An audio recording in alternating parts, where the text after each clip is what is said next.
Dili moubos sa tulo ka mga ospital sa Davao City ang nalakip sa ginaimbestigahan sa PhilHealth tungod sa anomalya sa claims. Aniya ang report.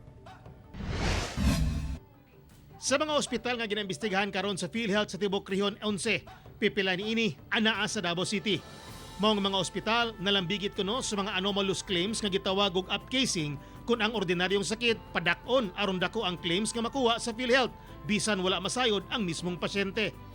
Giklaro inoon sa PhilHealth nga wala kini kalabutan sa IRM o Interim Reimbursement Mechanism nga lakip sa ginaimbestigahan karon sa mga otoridad. Meron kaming inimbestigahan sa Davao del Norte, meron din sa Davao del Sur, even in Davao City meron din po. No? Usually ang kanilang mga case is upcasing. No? So yun ang aming tinitingnan.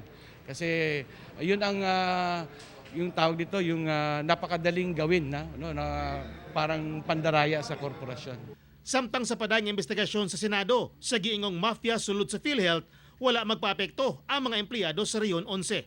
Wala man kuno sila mahimuot sa nitabo, padayon lang kuno sila sa pagserbisyo.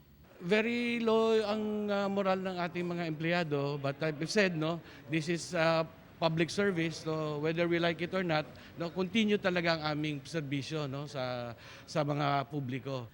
Lakip ang Region 11 sa ginaimbestigahan sa giingong mga anomalya sulod sa organisasyon. Apan, andam kuno silang mukooperar sa mga otoridad.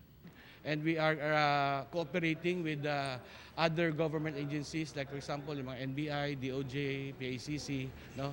And kung may hiningi silang dokumento, sinasabit namin, no? So we are cooperating, and we also wanted to parang malaman kung ano talagang totoo.